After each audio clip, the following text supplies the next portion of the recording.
Hey folks, it's Ray with Taste Radio. Right now I'm honored to be sitting down with Dan Grimm, who's the founder and CEO of Lucky to Be Beverage. Dan, great to see you. Good to see you, Ray. Thank you for having me. Thanks so much for joining us here at this exciting, fun, lively NSD, standing for Naturally San Diego, pre-party for a UNFI show that's to begin tomorrow. And you're here right in the midst of all of it. How's it going? It's great. You know, I come from the cannabis and then the hemp space, so I haven't been to a lot of wellness events. And I don't know if I'd call this a wellness event as much as it is a fun event for the food and beverage community.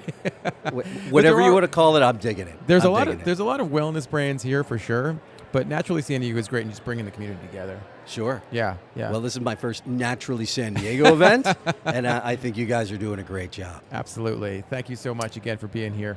Lucky to Be Beverage. When I first saw your name on the list of folks that were coming out here, I thought you had a beverage brand, but that's not what you do. No, we're a co-manufacturer, contract manufacturer, manufacturing partner, where we take our all of our facilities, our infrastructure, and we help other brands get off the ground, manufacture their product, formulate their product in a variety of different products, different segments. Yeah, so a lot of different categories, package formats as well, or is it a specific package format? I specifically run the beverage division, so we focus on shots, bottled beverages. The company as a whole does gummies, stick packs, tinctures, topicals, a wide range in an NSF certified, CGMP, organic, non-GMO, over-the-counter medicine certified space. So we have all the certifications that allow brands to knock down the biggest doors and get into Walmart and Costco and Walgreens and CVS, and a wide platform of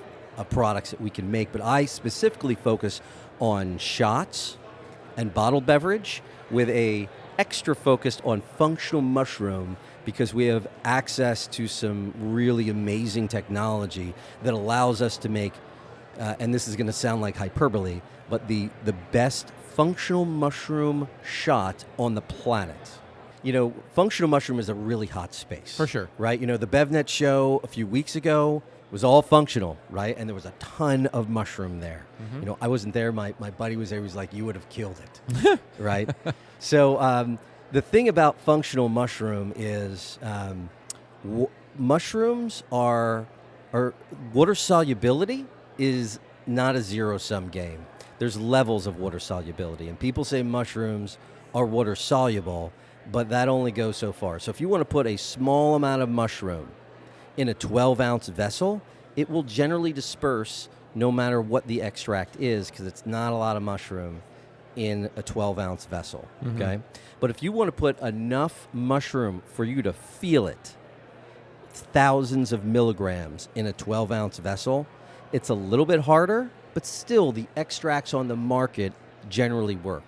But if you want to put a lot of mushroom, enough for you to feel, in a small 2-ounce form factor, things become challenging. And we have video here? We are, yeah, we're shooting video. So this is an example of a product on the market. Okay. This is sold at a major health grocery store. And you can see this darkness is essentially mud. It doesn't look very appealing. It doesn't look very appealing. No. And then when it settles, there's a whole thing of mud here. And when you drink it, there's a lot left over. And a lot of the active is left there. This has 1,500 milligrams of lion's mane. Oh, wow. Lion's mane is what you would use for focus in the functional mushroom world. Okay. This has 2,000 milligrams, but we've gone up to 6,000 milligrams. And as you can tell, it's clear, it's translucent, right? So we have a proprietary extract that essentially doesn't use ethanol or CO2 to do the extraction. Those are the traditional methods to extract materials. This uses water and electromagnetic waves. And using that process, you can create an extract that creates a clearer, cleaner, more effective, better tasting extract and therefore product. And as you can tell, you can put way more mushroom material into the shot. I got to ask Dan, because this sounds expensive. And yes, there are some expensive beverages out there and people are willing to pay for them. But Sure. How do you think about price point when you are formulating beverages and making it affordable Yes, to a natural channel consumer, but to those who might be thinking about, to those founders who might be thinking about conventional as well. That's a great question. We find that the extract is on par price-wise with the other extracts that are on the market.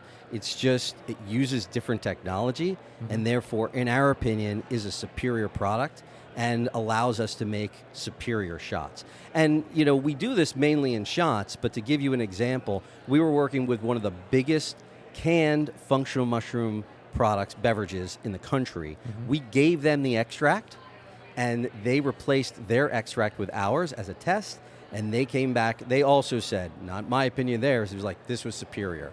The fruit was more vibrant, the taste was better, it felt different. So we've got this great combination of all the certifications that open up the biggest doors, proprietary extract that allows us to make a better product, and the infrastructure to help a brand launch and scale, manufacture from soup to nuts, formulate and manufacture. And we do that white label, private label. So if a brand wants to just get started, we'll formulate the whole thing. We have locked and loaded formulations. So this, for example, is a 2,000 milligram mushroom product with 75 milligrams of caffeine, a little bit of L-theanine, and B6 and B12 vitamins. So it's perfectly, this is kind of the formulation that like a group like Odyssey Elixirs uses, that is kind of, that is working really well in the mass market.